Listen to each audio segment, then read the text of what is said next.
Free, free Palestine. Free, free, free Palestine. No more murder, no more lies. No more murder, no more lies. We're going to Omar Alzir, who's going to be introducing our speaker. I met Omar in DC at the PNHPWA annual meeting this summer and found out what an amazing guy he has. And he's works with Students for a National Health Program. And there's a whole lot to say about him, but let him say what else he might want to say before he introduces our speaker. And he's also going to be the moderator for our Q&A discussion at the end. So take it away, Omar. Well, thank you so much for the introduction, David, and hello, everyone. My name is Omar Alzir. I am a medical student at the University of Washington School of Medicine, and I am in the board for Students for National Health Program chapter at UW as well. I am Palestinian and Jordanian by origin, and to be here today, I would like to first address everyone who's joining and thank them for showing up and remaining in support for this cause, especially at these times and considering the tragedies the Palestinian people are currently undergoing. So without further ado, let me introduce our wonderful speaker, Dr. Mimi Syed. So Dr. Mimi Syed is an emergency medicine doctor who teaches at UW and Washington State University School of Medicine as well. And she is a Washington State resident. So Dr. Mimi Syed has worked in Gaza in 2 medical missions over the past 2 years since the start of the genocide waged in the Palestinian people. She worked through Global and volunteered at Gaza from August to September of 2024 and from December and December of 2024 as well at both Al-Aqsa Hospital and Nasser Hospital. She also tried to go for a 3rd mission in August. However, she was refused entry, and she was expecting to be able to bring material aid with her, although limited to her patients, and to reconnect with the Gazan medical students and teams she was working with. But unfortunately, she was denied re-entry. Dr. Mimi Syed has shared her experiences and been a constant advocate for Palestinian people, and has appeared in Democracy Now! NPR, and spoken at the Racial Corey Foundation as well. And I am glad that she is joining us today and to share her experiences with us here. So without further ado, Dr. Mimi Syed, welcome, and please take it from here.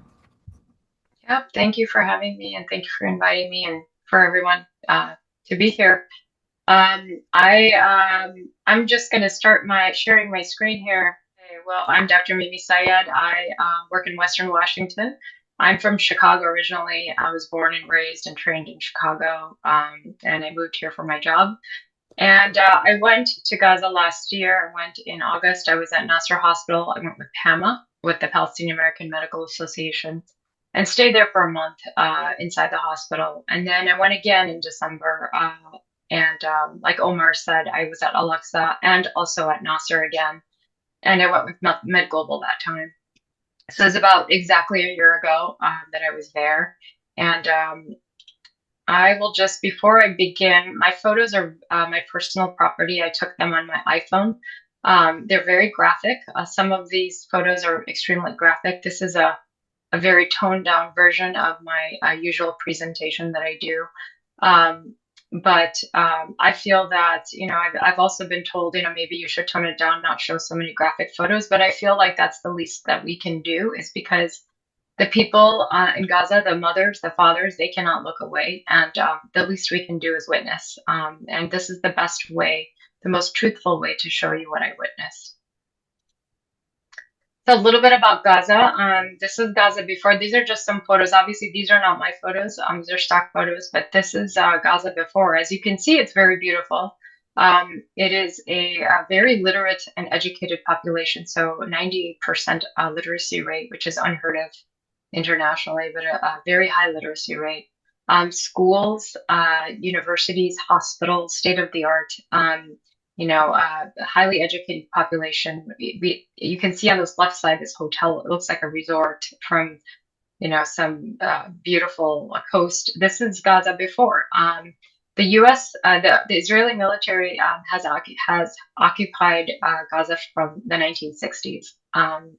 But prior to that, the Egyptians had occupied, and the people of Palestine and Gaza have been displaced since then, so about 70 years.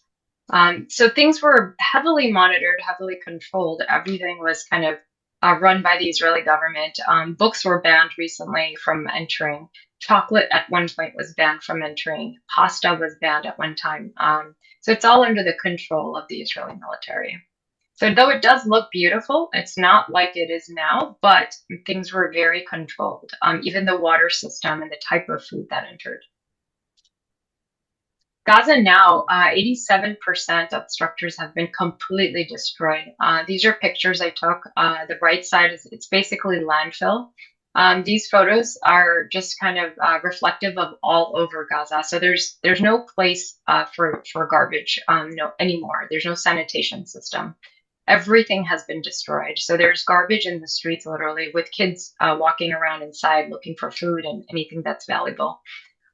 These are on the left side, these little kids here. You can see very small kids. These are orphans.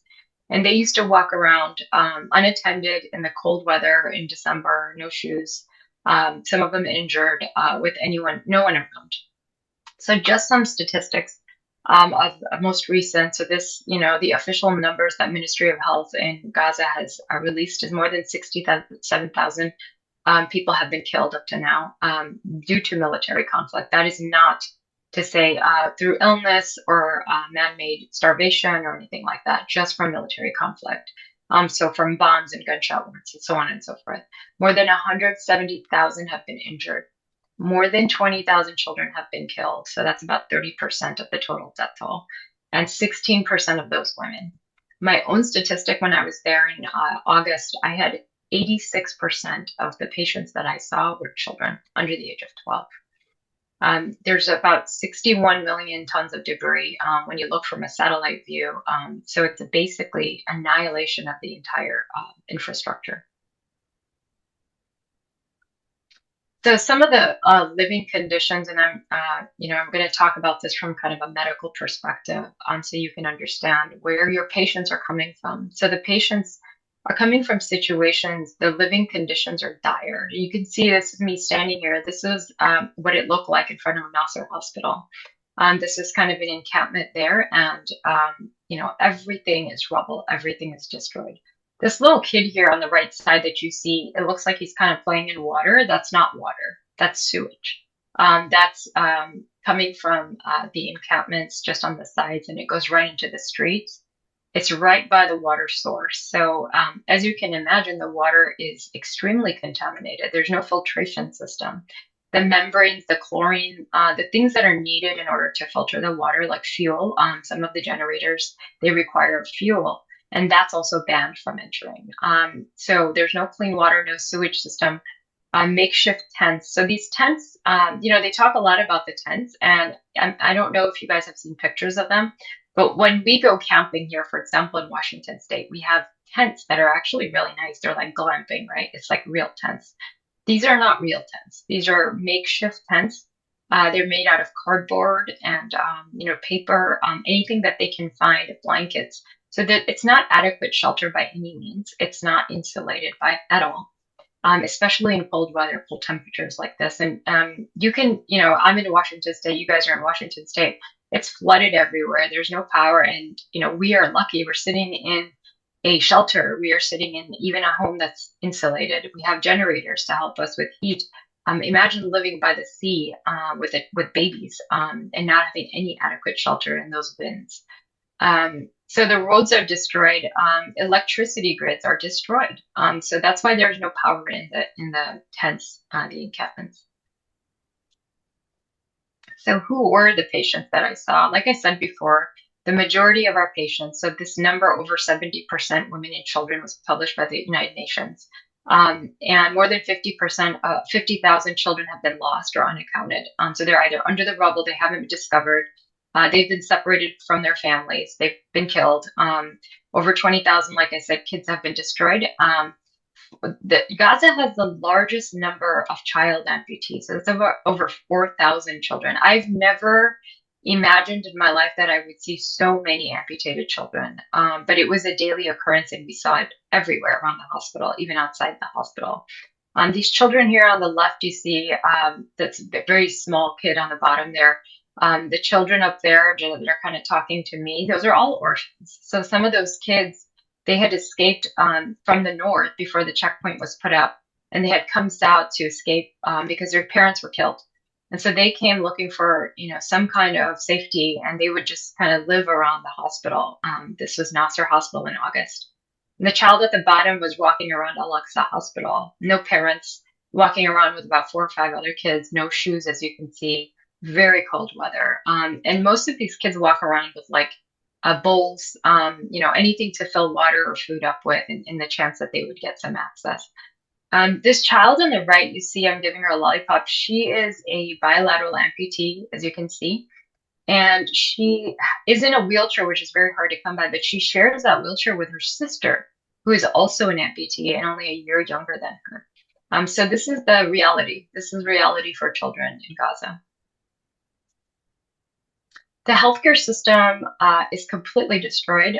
There's about 18 out of 36 hospitals that are partially functioning. So when you and I think of hospitals functioning, we think of a CT scan, we think of running water, we think of soap, we think of medications, sterility in the ORs, things that are just kind of, you take them for granted here in the hospital system.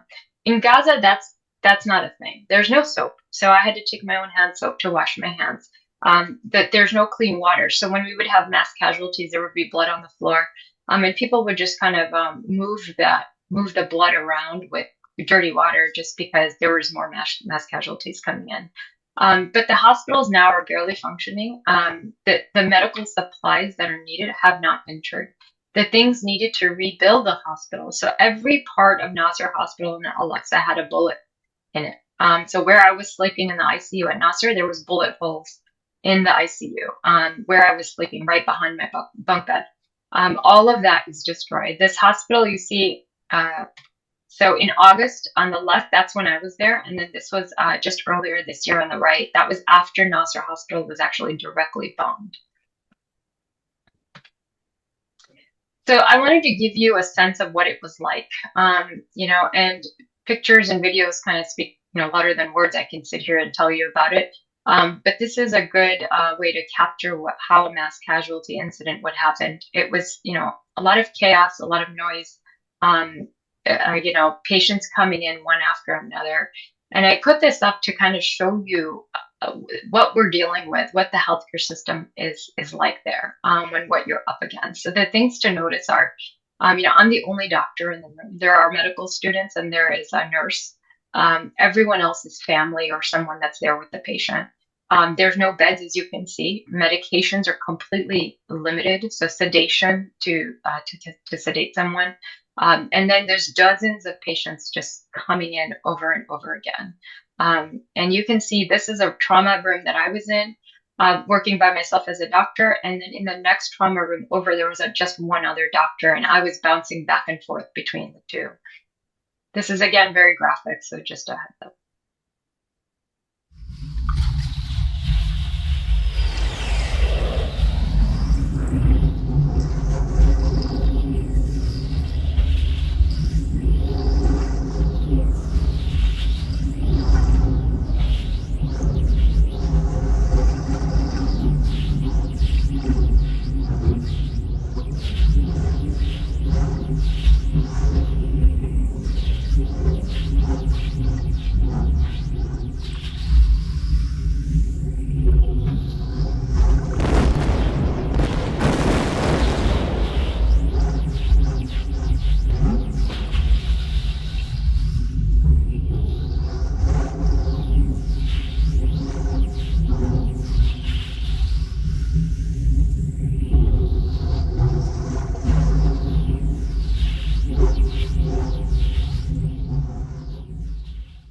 So what you notice there is I'm on the floor. That was a child with some of his face and skull blown off, and I was trying to sedate him and give him some pain medicine.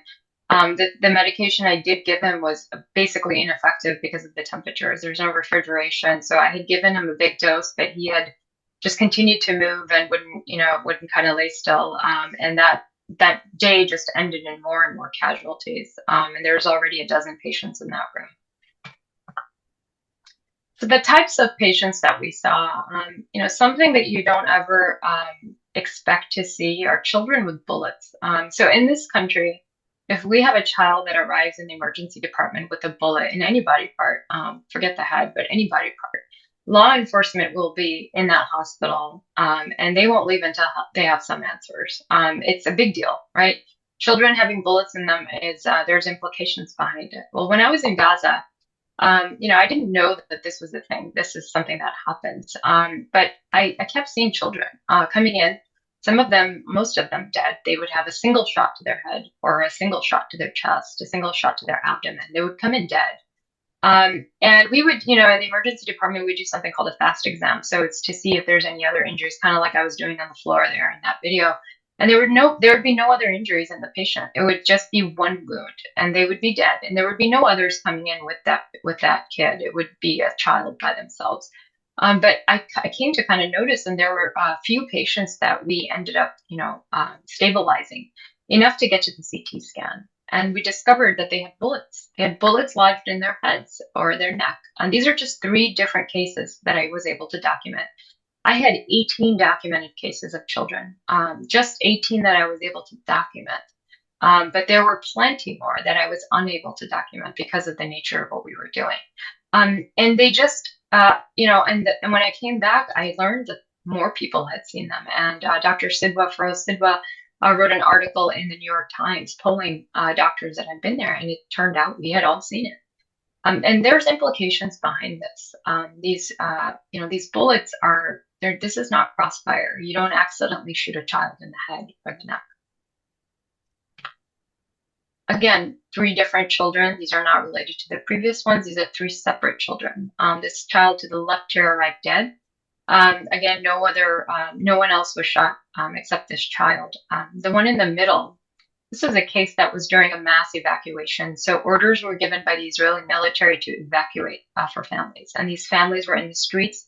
And there's utter chaos during evacuation periods because people are trying to get to a safe area. They have their things with them. They have their families, everything with them, and they're walking in the streets. And this child was about 3 or 4 years old, and was walking with his mom, and his mom lost sight of him in the chaos. And there was a quadcopter overhead. They started hearing shots, and suddenly mom lost track of her child. Well, this child was brought in the arms of a stranger in Nasser Hospital. He came in, he put him on the ground and said, I ran over this child. I didn't see him. I ran over him. And when I uncovered the child, he was dead. He was dead on arrival, but he had a tire mark across his abdomen. And the person that brought him in thought that he had run over him. That's how he died. But when we examined him further, and I looked, and you can see in his head, he had one shot, a gunshot wound to the head. He was shot by a quadcopter that they were hearing at the time. He went down. Nobody saw him. His mom lost sight of him, and he was run over by a car. So these are some of the situations that we saw. This was a child that came in this video that was still taking her last breaths and died right in front of me. And as you can see, she has one shot to the head.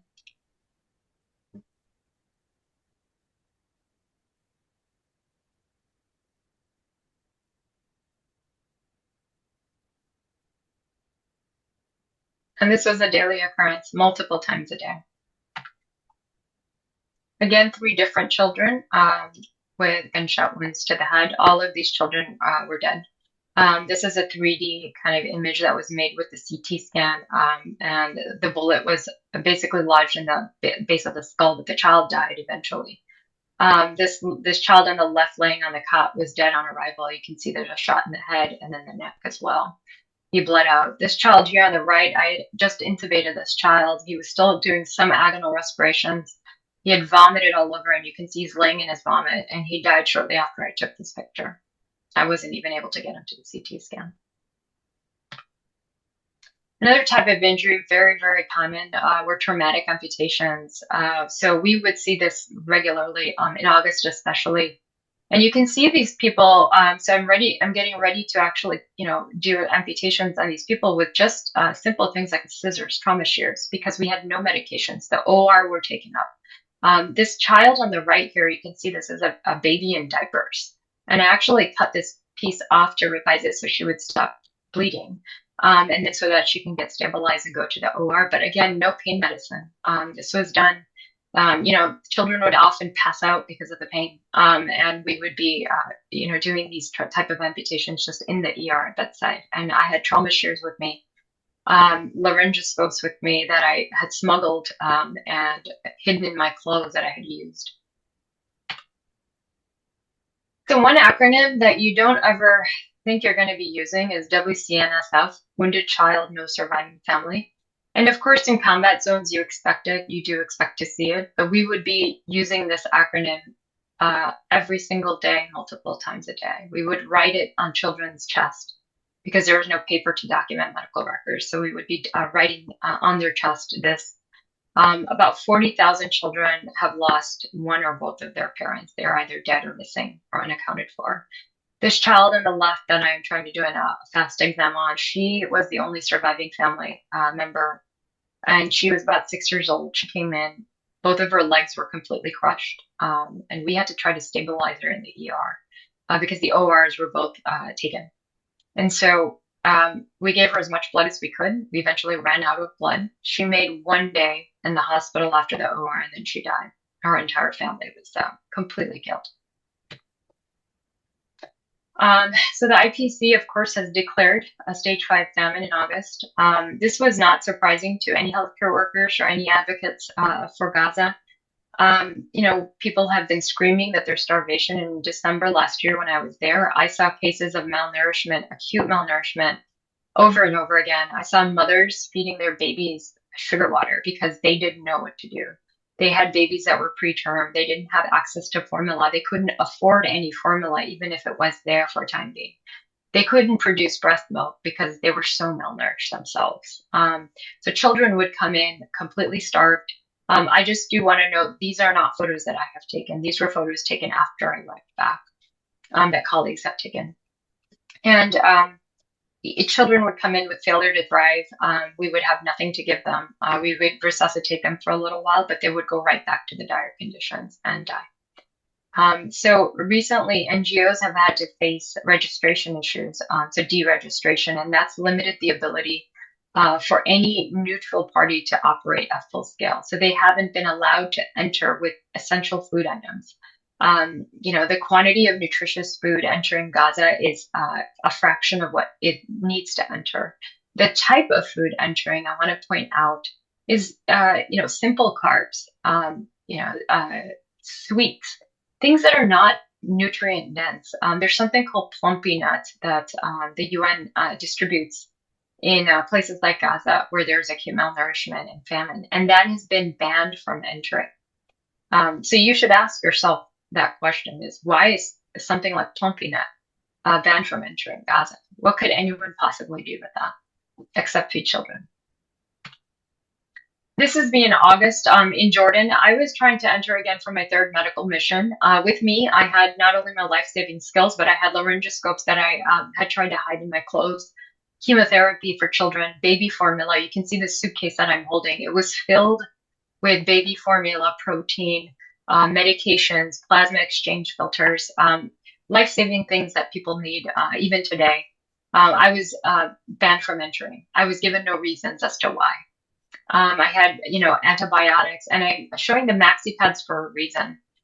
There are new maxi pads for women there. They have to use cloth, rags.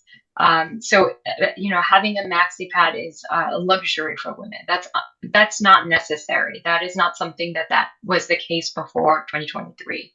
As I pointed out, this was a normal functioning society with things that you and I have: jobs, cars, a shelter, maxi pads, medications. So that's when I do go back to Gaza, when I went my last 2 times, I was always sure to take maxi pads with me. Soap, basic soap, just a bar of soap is difficult to find there. food for myself. So one thing I want to point out is food. And then when I went in August, I was not told to take food with me. It was difficult to find food, but still there was some food. In December, when I went back, I was told to take 2 weeks worth of food for myself. And you're only allowed one suitcase to enter. And the suitcase is this one that I'm holding. So as you can see, I have it filled with things that I'm going to be using for other people, for children, for babies, formula, medications, laryngoscopes, medical supplies. I have to also put in there 2 weeks worth of food for myself because they don't allow food in, even for medical workers, even for humanitarian workers. So just ask yourself, what do you think the locals are going through if the humanitarian foreign doctors can't even have enough food? I was asked to talk about medical students as part of this presentation, and this is a subject that really hurts me because this is a medical student you see in this picture. I'm very close to her, and she's very close to me. We speak every day. She was with me 24 hours a day. She was my interpreter, but also I taught her. I was her mentor. So we became, basically like sisters, and we still talk. But I want to play for you a voice note that she played for me that was played on Democracy Now! And other media outlets. But she sent this to me in the middle of the night, and I was sleeping and I didn't know or hear her call. But I want you to think back. I know some of you are doctors or medical students. Think back to what it was like to be a medical student. These are students that are still trying to study. One of the students quoted, despite the power outage and the lack of books, I walk long distances to search for good internet so I can download lectures and take online exams. Medical books have been banned from entering for years. They rely on Wi-Fi and online sources, resources. Things like not having a building for classroom teaching, not having instructors because they've been killed or imprisoned. Most of the senior staff in the specialties have been killed or imprisoned. And medical students themselves have been killed or imprisoned while working. So these students, they operate at near attending level. I've seen this medical student do a chest tube by herself, do central lines by herself. So they have been immersed, they have been forced to work in these conditions, and they are still trainees. I want you to listen to this voice note because it demonstrates the desperation in her voice. And she is a Palestinian and she is from Gaza, and I want to represent the people of Gaza, especially during this presentation. So sorry. I don't know who to talk with. I just feel so tired.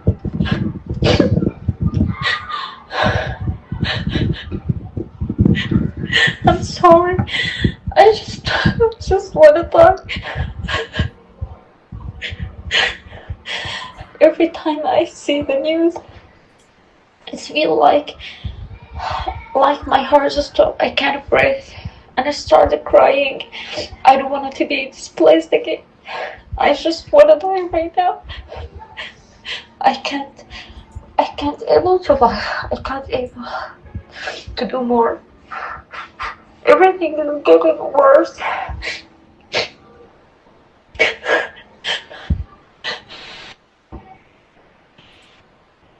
Our life is a truly hell in every sense of the word. I just hate myself for being in Gaza. No one shows us mercy. No one feels what we are going through. I just wanted to die right now. I think it's the only way I will find relief. I don't want to be displaced again, Mimi.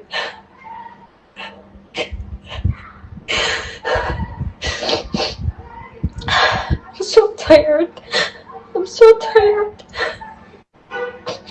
I wish I could see you soon, even just for a moment, and hug you before I die. I'm so sorry. I'm so sorry.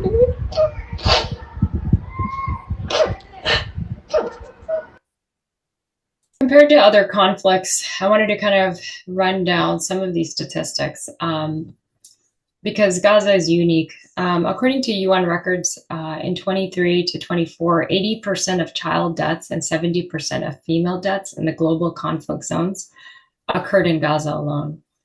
Most striking statistic is the average daily death rate. That surpassed any major conflict, any modern conflict in the past 24 years. According to Oxfam, an average rate of 250 people per day have died in Gaza for the last 2 years. It's significantly higher than any other recent conflict like Syria, Sudan, Iraq, Ukraine, Afghanistan, Yemen. 200,000 tons of explosives. So that's equivalent to the energy of 13 Hiroshima bombs. That's astounding. And you can see it when you see the rubble. And some might say, well, okay, there's a ceasefire now, so things must be better now, right? Well, since October, since its ceasefire was announced, Israel's killed over 400 civilians and 2 children a day. So 2 children a day by military conflict alone. We are not talking about starvation. We are not talking about the manufactured illnesses and conditions. That's a separate statistics. That's much more. It's committed more than 700 violations of ceasefire. That's Israel. They continue to demolish homes. They continue to bomb. They continue to shoot children and occupy over 50% of the Gaza Strip. The most devastating thing about all of this is that there is withholding of essential aid like food and shelter and clean water and fuel. If there's a ceasefire, there is no reason to stop those things from entering. And of course, I mentioned doctors from entering. So, the question lies, what can we do? Speak out, advocate. We are healthcare workers. Some people might want to tell you this is not your lane. It absolutely is your lane. You are an advocate for human rights. You are an advocate for humanity. And so as a healthcare worker, you should be speaking up. I think that everybody has a role. Of course, all of us can't go to Gaza. Some of us, can protest. Some of us can write letters to our congressmen. So everybody can do something. These are some of my references that I used, my contact information here. If you ever want to get a hold of me or find out more, I do post all of my work on Instagram and X. Have been trying to do Facebook, but that's a little difficult. But these are kids that I met on the beach there when I was there in December, and they're just children. They just want to be kids. They want to go to school. They want to be safe. They want to play. They want candy. They want balloons, just like our children do. Dr. Syed, thank you so much for this wonderful presentation, and it is quite emotional just listening to the recordings and seeing the visuals, and I want to applaud you for being there and going through it, and as a Palestinian firstly, and then as a member of SNAP secondly as well. Thank you so much. Following that, we will have 2 sessions in our agenda. We will have a Q&A session with Dr. Mimi Syed, and we'll have opportunity to ask her questions about her experiences and more. But also, I think we have Cortez Johnson, who is a medical student and is a SNAP member, who will speak about a fundraiser for Palestinian Children Relief Fund. Cortez, if you're here, please feel free to unmute yourself. Hello, everyone. My name is Cortez Johnson. I'm Chair of Inclusivity and Outreach for the SNAP National. Thank you so much, Dr. Syed, for speaking, and Omar for having me here, and everyone in Washington. I'm down in California. It's so nice to have you all. This is such an important topic, obviously, and we recognize that at SNAP National. And so actually beginning early this year, we began a $10,000 fundraiser to the Palestine Children Relief Fund for Palestinian and Lebanese children. We're here today to ask you all for additional help. We have raised just over $5,000. I believe we have $4,800 still to raise. I would love all of you to contribute, but obviously I understand that PNHP just did their fundraising, so I understand if things are tight. At the same time, given what Dr. Syed just spoke about, I think it's really important that we prioritize this. So I'm going to drop the link in a little bit. But personally, I'd just like to share, I have been really impacted by some of the work of physicians and other humanitarians and their efforts to aid Gaza. I believe that as a health equity and health justice organization, it is so supremely important that we not only talk about these things, but we actually act. Please donate what you can, and I will be dropping the link for a suggested amount. We always just kind of go for $25 to $50 is great, but you can give much more than that if you so choose. Thank you all so much. And again, I'm going to pass it back over to Omar. Thank you, Cortez. And we will be following up as well with the donation link in the chat and perhaps emails afterward. Thank you so much, Cortez. Now we'll have a Q&A session with Dr. Mimi Syed. And please, if you have any questions, raise your hand and we can go in order of questions. And if the feature is not working, feel free to unmute and let us know, and we can also get your questions as well. I see Kareem, your hand is up. Feel free to go. Yes. First, thank you so much for this presentation. Like Omar said, it's very emotional and very triggering. And as a medical student, I'm hoping that one day I can, be inspired by your work and do something similar. I was just curious, Dr. Syed, regarding the types of injuries that you've seen in Gaza. I could imagine some of them you don't see regularly in Washington. How did you prepare yourself to handle that kind of work? And also regarding the photo where you had your suitcase filled with supplies and stuff, are you able to get maybe funding from organizations, or were these mainly your personal efforts as you were traveling to those missions? Yeah, for your second question, when I went the first time, I didn't have any donations or anybody to, donate any supplies. I kind of bought all of that on my own. But the second time, I was very fortunate to have some pediatricians donate, some cardiologists donating things. So it was, various people kind of donating things. And unfortunately, I wasn't able to take it in. But I was, for example, the baby formula, I was able to come back and donate it to a shelter here in Washington State, or a church. And then your first question about the injury. So I'll just give you background on me. I am not foreign to gunshot wounds. I'm from Chicago, and we see a lot of gunshot wounds. It's normal there. You see it all the time. So I've seen it. I've seen some bad things in children. I have not worked in war zones before, but I did work with colleagues who have been to many war zones. And I will quote them, paraphrase them, I should say. They have never seen anything like Gaza. And there is absolutely nothing that trains you or prepares you for what you see in Gaza. It is surreal. When you enter Gaza, it is, you immediately realize that there's something wrong, that there is something happening that is a crime. The types of injuries you see, the number of pediatric trauma is not normal. You do. War zones have, unfortunately, collateral damage, right? We do, that happens in wars. But you don't see the targeting of children. Gunshot wounds to the head, to the neck, to the chest, those are not an accident. We can't lie to ourselves and say, oh, that was crossfire. Okay, one or two maybe.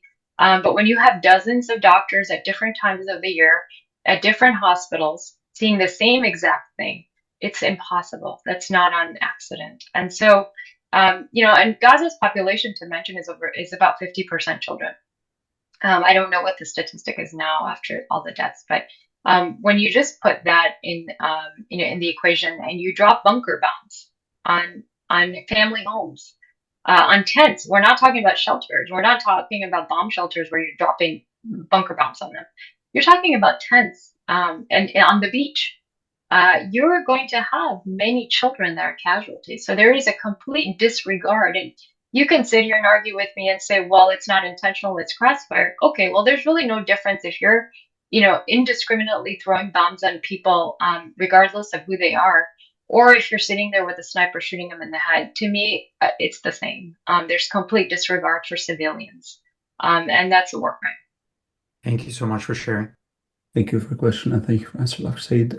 We have a question from Richard Bowles. Dr. Syed, I wanted to ask you, I thank you so much for this presentation. And I've heard you before, and I am just incredulous about your straightforwardness and your commitment. I also wanted to note that I heard from you that you tried to meet with your congressional member, who is Marilyn Strickland, and then she refused to meet with you. And I wondered if you had an update on that. No, actually. So yes, that's correct. Marilyn Strickland. I have asked to meet with her directly. So I have been told that I can meet with her office staff. I said, this is my second mission. I am pretty much your only constituent that's been to Gaza. I would like to meet with you directly. I will meet with you anytime, any day that you want. I was told by her office staff that she will not meet with me. I actually just today met with the office of Senator Murray over Zoom to discuss, and that was the second time that they have met with me. She has since reached out, and Senator Murray has asked that I meet with her directly in the new year, so that's hopeful. And I have previously met with Cantwell's office as well. But yeah, I don't know. I don't know what to tell you. I know that she is a receiver of APAC money, and that certainly has a lot to do with it, I'm certain. And I even wrote an op-ed about it, that, she's refusing to meet with me, and I have not heard back from them. Thank you. Yeah. Yeah, we're many of us in the African American community are solely horrified by the fact that we've not heard anything or seen anything from the Congressional Black Caucus on this, and we should be in the forefront of support and our horror with the reaction of this Democratic Party, Republican Party on this issue of this genocide. And thank you so much, Dr. Syed. Thank you. Yep, thank you, Betty. Thank you, Betty. We have a question from Anne-Marie Dooley. Hi, Anne-Marie. I'm a nephrologist, live in Seattle, work in Bellevue. I do remember hearing a nephrologist before he was killed talking from Gaza very eloquently about everything. And my question for you is the imprisonment, torture of senior physicians. Is this just simply they don't want them speaking out like you, or is it just blind targeting of everybody? Well, this is a way to disable and cripple the healthcare system, right? So Dr. Abu Safia, who is the head of pediatrics in Gaza, he should be the one that's rebuilding Gaza right now, the healthcare system. He is still imprisoned. He was in prison exactly a year ago without any reason. There's still no reason. They're just holding him. And there's no end in sight. But this is a way to destroy the healthcare system when you take away the senior staff that is in charge of training new doctors. You're completely annihilating from the very ground the healthcare system. So, and I do believe that, healthcare workers in general, I think we are outspoken about human rights. We should be, at least all of us should be. And many of the doctors there have spoken out because they have witnessed the atrocities. They have witnessed the patients that they're seeing. Just like I told you today and showed you today, that's been happening for them day in and day out for the last 2 years. They have been working day in and day out without any break. And so naturally, those are going to be the witnesses. Those are going to be the people that are going to talk about what's happening. And so they have, they've been imprisoned or killed, or they're just missing. Thank you, Dr. Syed. And actually, that leads to a question that I had. Relates to it before I take another question. So recently we had a talk by several doctors who worked with Palestinian amputees and talk about disability in Gaza. And it was hosted by Dunya Productions and showed a screening called Ceasefire. And we discussed, like the panelists talked about how the targeting of the healthcare system is kind of creating a healthcare nightmare, like targeting of doctors, creating all those contaminants in the air and the community, lack of clean water, lack of food, all those like miserable conditions created and imposed on Gaza, how they are like leading to so many indirect deaths. And I'm curious about, from your personal experience, Dr. Syed, like about like certain cases or scenarios where you have encountered where you have observed that, and I'm curious to hear from you. Yeah, those are countless cases. I could sit here for days and talk to you about them. But yeah, there are some of them in particular that I've written about in the Palestine Chronicle.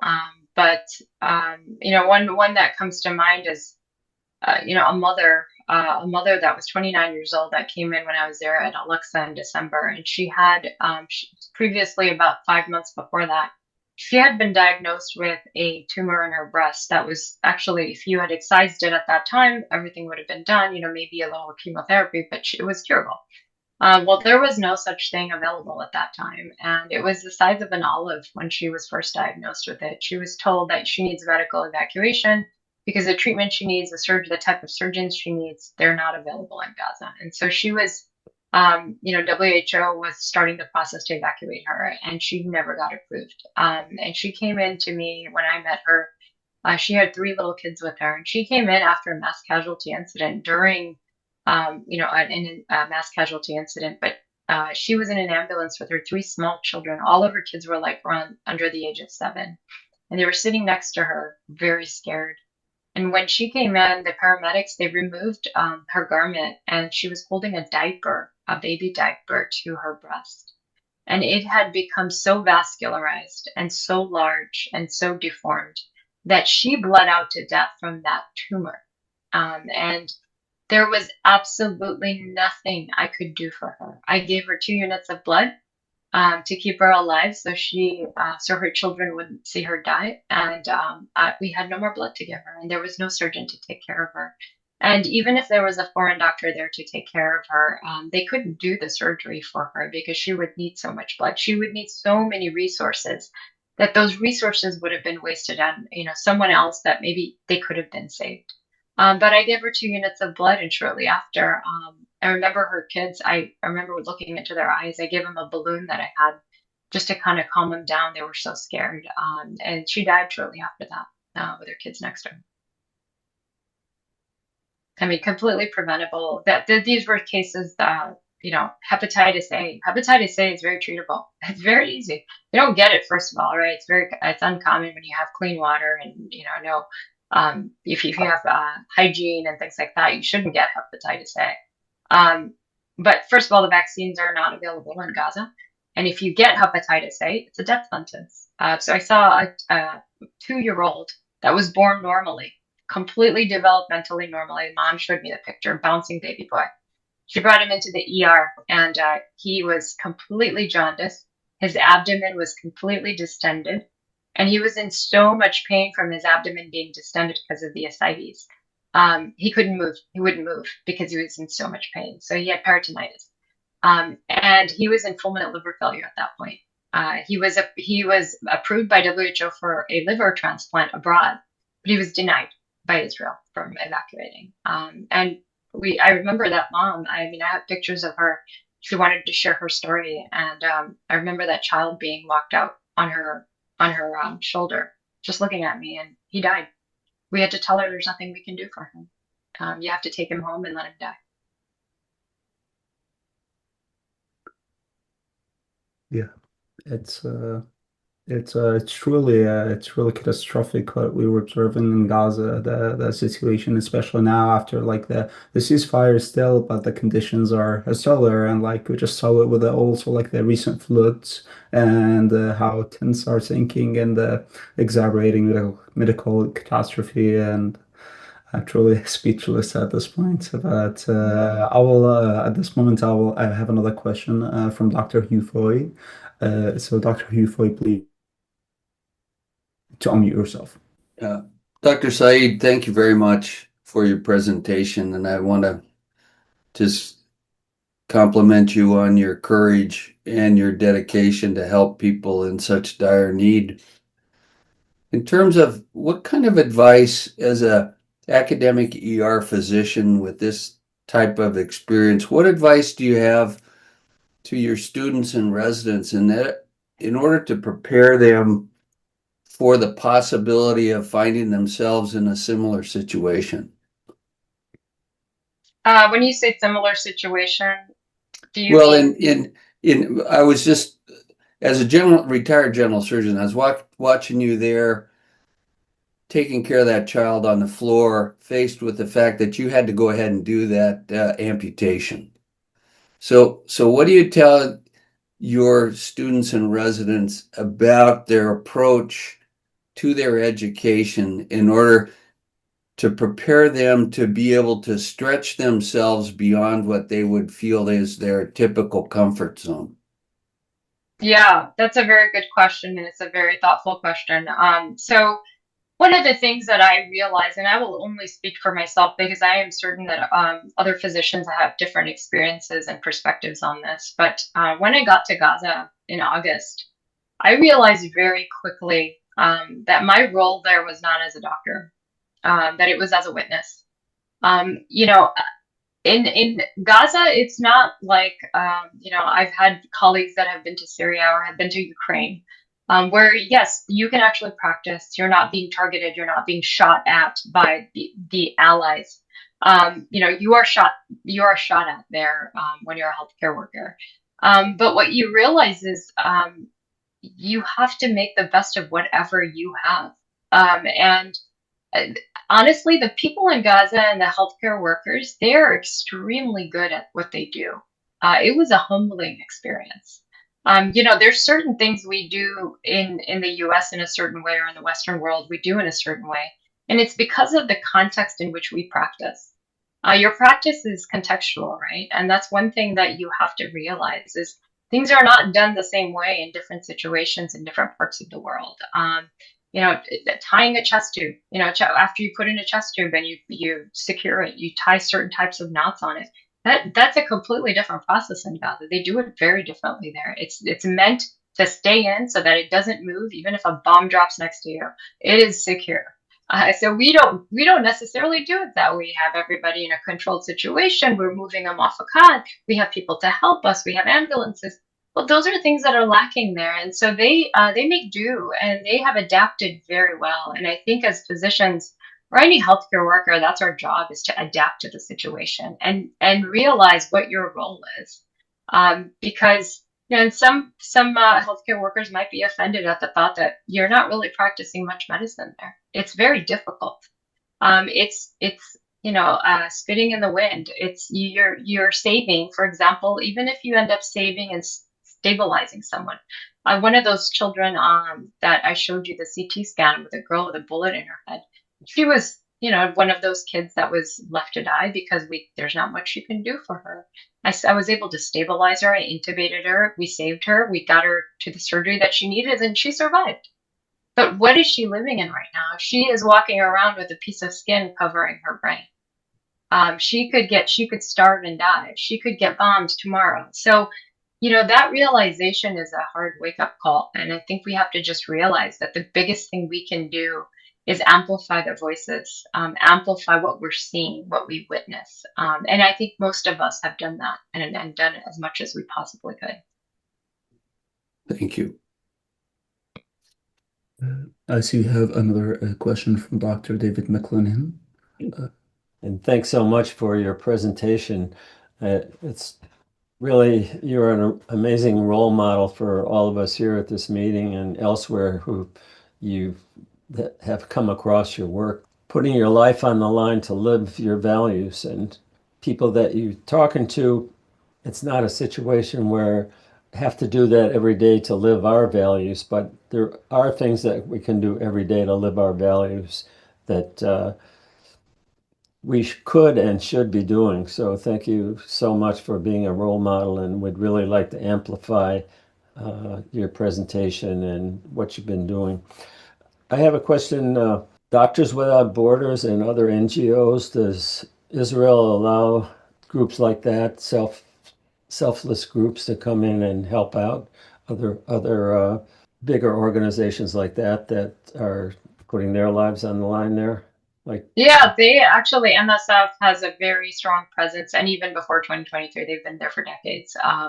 But that's funny you bring them up, because I used to feel that MSF was a very neutral organization. They actually pride themselves in not getting involved politically or making statements about one side or another. But MSF has called this a genocide.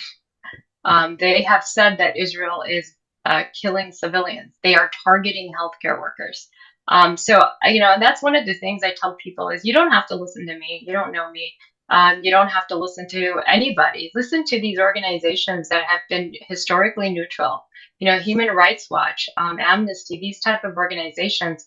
And they have actually said, that stop targeting healthcare workers. So yes, to your question, they do have a presence, and a very strong presence. They've been there for quite some time. But again, their facilities have been bombed. Their people have been killed, repeatedly.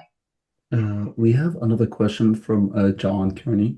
Hi, Dr. Syed. Thanks so much for joining and giving this amazing presentation.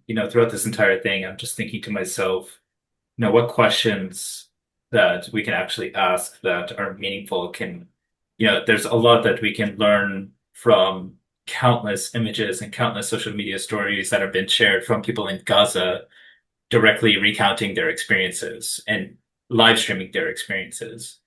And so, my question really is, it took me some time to come to this, but, I was just thinking about the voice message that the one medical student shared with you. And I'm just thinking to myself, like, that's somebody who's really trying to portray and convey like what they're experiencing and what they're seeing. And I want to kind of turn the lens to you yourself. And, one of the goals that you stated in going on some of these mission trips, is really bearing witness as well yourself. And I'm curious, we can't remove the context of everyone on this call and everybody who's watching this recording in the future, possibly, that we live in the United States. And the United States, I would argue, is one of the key responsible figures in the unfolding of this genocide. We've seen countless portrayals and countless interventions with the UN Security Council. We've seen silencing of activists. And I'm wondering, from your experience in your time in Gaza, there's only 25 people on this call right now, but if you had the opportunity to speak to every US citizen in this country, to speak to what you experienced, speak to what you would want to bear witness to us from what you've experienced yourself in Gaza, what would you want to say? Yeah, you're very right in saying that the US is not actually an accessory. They are directly causing this, because we all know that if President Trump wants to stop this, tomorrow he can. That's a fact. There's no arguing that. He can say, stop, we're not going to supply you bombs. We're going to, we're taking over. You need to stop. Except that's not happening. And there's, of course, financial interest in all of this. But I would say, think about where your money is going. There's a very good film that I was in. It's a documentary that they did on a little girl named Mira, and I urge all taxpayers in the U.S. to watch that film. It's called Kids Under Fire. It's by Al Jazeera, Fault Lines. But think about where your money is going and think about what you're experiencing. Most probably all of us are fortunate enough to have a roof over our head and we're able to afford groceries and things like that. But there are people in this country that can't afford that.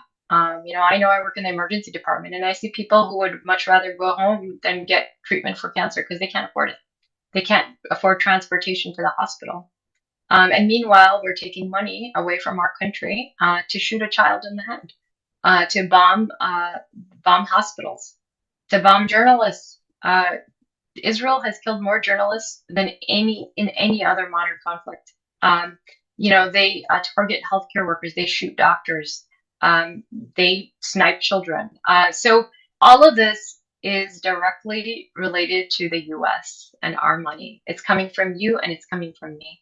And that's something that American citizens should realize. And it's very sad because many people actually don't care. It's just kind of like, oh, it's not affecting me. Yeah, it is affecting you. And actually, this is all related because we are seeing ICE in this country right now. And this is very similar to the IDF, this mindset and this mentality. So it's just a matter of time until it affects everybody. So it's a mistake to think that this doesn't affect you, or, oh, I'm not Palestinian, it doesn't matter. I'm not Arab, I'm not Muslim, I'm not Jewish, it doesn't matter. That's untrue. Thank you, Dr. Syed, for that. I think we have another question from Martha Schmidt. Thank you very much. It's very hard to listen and see the photographs that you took. I have been working especially on the international legal violations and the trying to work with electeds, especially to make them understand that international law is binding on the United States, which, as everybody here probably realizes, is extremely difficult. And this is kind of a follow-up to the last question, because it's becoming apparent to me in the meetings that I have attended that when you start talking about the war crimes and crimes against humanity directed at children, that people do respond more from the heart and seem to be jarred from their political position of denying genocide, denying US complicity. And I appreciate your mentioning that film, Kids Under Fire, which I plan to look at. But are there any particular, I don't know, approaches that you think are especially effective with the politicians in talking about the targeting of children, particularly, and vulnerable people and the healthcare system, that might be more effective? I realize that sometimes I think that people are so frightened to see the full reality that you have to approach them somewhat indirectly to get them to wake up. But I'm just, I think that what you've given us here is many people would refuse to look at those pictures. Anyway, I'm just trying to think of more ways to try to change the mentality of so many people in the US. No, thank you for the question. I know it's a tough thought that, I mean, the thing that you're asking is obviously logical, and everybody wonders, what is it that, what can I say to wake everyone up? But I have two thoughts about that. One is, it's interesting because when there were children being dismembered and heads, decapitated heads of children, nobody actually really cared. It was like, oh, well, it's part of war, we were seeing it live stream. But once we started talking about starving children and malnourishment and famine, everybody was interested and everybody was paying attention. Now, I don't know if you guys follow who Miss Rachel is, but I have small kids, so I know who Miss Rachel is. But she's this preschool teacher that has been very vocal about children in Gaza. And when she started talking about starvation and malnourishment, everybody started paying attention. And it's very strange because it was frustrating for people like me, because I'm like, well, I showed you a kid with a bullet in her head and you don't care about that. You care about malnourishment. What's with that? But I think, things like, and this is advice an organization gave to me when we were on the Hill talking to congressmen, or their offices rather. They said, talk about things that are relatable. Like if you're a parent and you have a small kid, imagine not having diapers for your child and living in a tent with cold water and sand and having no insulation. Imagine what that feels like. Or if you don't have kids, you're a medical student. You're a medical student. You heard the voice of that medical student. Could you imagine? I remember when I was a medical student, I would have to do all-nighters, and I was complaining about doing all-nighters because I was so tired and I'd have to take my exams. Imagine now doing that, not having Wi-Fi, in a tent with no electricity and no food, because they were starving too, or getting bombed next door. Imagine doing that all while being a medical student. So I think it's different for everybody, but I think those small things we kind of take for granted.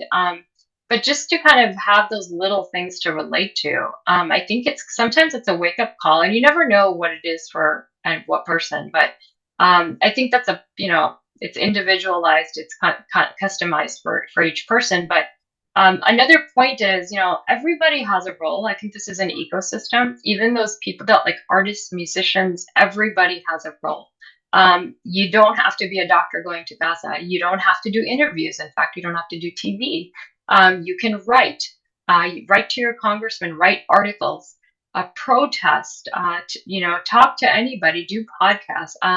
All of these things help, and they help start a conversation. And I think starting conversations with people is infectious. It's contagious. It actually encourages people to feel okay about talking about Palestine, about Gaza, and that starving children is wrong. That's a no-brainer statement. You can't argue with that. If you go to anybody and argue that, hey, we shouldn't starve children or shoot them in the head, let them argue with you. Let them say it's okay. Let's see what people say about that. It sounds insane to say it's okay, right? So I think having conversations that puts people kind of in the corner where you can't argue with those statements, I think it's extremely effective. I found, at least for myself. But the third thing is, what is this loyalty to a foreign nation? Why are we so loyal to a foreign nation and a government? That's a question I always ask people. We're not talking about a religion here. We're not discriminating against a religion. We're talking about a government of a foreign nation. And, it's a question that if you ask somebody, it provokes them to think about the answer to that. Can I just say one other thing too? I think Amy Kaplan's book, which we had in our Palestine book club that we organized, our Entangled Alliance. Anyway, Amy Kaplan's book is really excellent for trying to work through with people how it came to be that the U.S. is so completely entwined with Israel. And I think it's very helpful just sharing that with everybody, because I think it's very helpful for trying to work through some of this. Not that I've gotten all the way through that whole process, but the entanglement is really very difficult. Yeah, and the last point, that's a great point, because someone will say, well, you're anti-Semitic because you're talking about people's rights in Gaza or Palestinians. The right for Palestinians to exist has somehow equated to being anti-Semitic, and it just sounds absurd. I mean, just say it out loud, it sounds ridiculous. Anyone's right to live is anti-Semitic. Makes no sense. So those arguments that people put up, people who support this, they're illogical, and they should be treated as such. They should not be given any credence. That they don't make any sense. It's just illogical. It's irrational statements. So I don't even pay attention to people saying that. It doesn't even make sense to me. Thank you so much, Dr. Syed and Martha. We have one more question before we conclude this meeting. We have Emil Chang hand up. Emil, please feel free to unmute yourself. Hi, so my name is Emil Chang. Thank you, Dr. Say, for doing this presentation. My question is, I'm not familiar with the organizations, either locally, regionally, or nationally, that's helping out with people of Gaza or bring awareness in the United States regarding this issue. So I was hoping somebody will help me identify, are there efforts, organizations that work on these issues? I do see the link for the Palestinian Children Fund, but other than that, what are the organizations that's really pushing these issues? I guess my question would be, do you mean as a healthcare worker going to Gaza, or do you mean like an opportunity to volunteer to go to Gaza, or do you mean just advocacy work? I guess I'm a little unsure what you're asking. Yeah, advocacy work to help out with the people of Gaza, advocacy work as to bring awareness to people of the United States that this is going on. This is not us. These are not our values. Right. So we need to let people know. Absolutely. Yeah, I know if you have Instagram, there are many organizations that try to do advocacy work here. Doctors Without Borders does it, but also Doctors Against Genocide is a very big organization that is very prominent on the Hill, as well as they do work on the ground there with aid. So doctorsagainstgenocide.org, I believe it is. Omar, I'm not sure if you want to look it up and maybe put it in the chat, but Med Global, for example, Palestinian American Medical Association, they are directly on the ground, and they do work there. But Amnesty has talked about this. The United Nations has talked about the Human Rights Watch has talked about this. There's many organizations that are talking about this, but I hear you, Amal. You're absolutely right. This is not us. And I'm American. This doesn't feel American to me or what I thought America was. This doesn't feel American at all. Any group that's local in the Western Washington Yeah. area? So Rachel Corrie Foundation is amazing. They are, they're Rachel Corrie's parents, Cindy and Craig. They're here in Olympia. And I work very closely with them as well. But they do quite a bit of advocacy work. They're on the Hill constantly. And their organization does events. I've spoken at multiple events of theirs as well. But they are local. They're Western Washington, and they have vigils on Fridays. They do protests. They do events throughout the year. They have something coming up in December. So I would encourage you to go on their website. They also have other resources that you can look at to get more knowledge and get more active. Correct. And also just to quickly add to that, Emil, some of the other movements that are actively locally and in this country, kind of in terms of just advocacy and bodies rather than just healthcare specific. Palestinian Youth Movement, there are organizations called Nidal, Samidun, and they constantly organize protests, movements, and more work. And also, I think CARE nationally has been constantly advocating and rallying behind it, but I think they're having some troubles of their own recently. But yeah, I do agree with you. In generally, I think we need more movements and more bigger organizations in this country, at least for sure. Yeah, but I'm happy to kind of link some organizations that kind of helpful starting point that work here.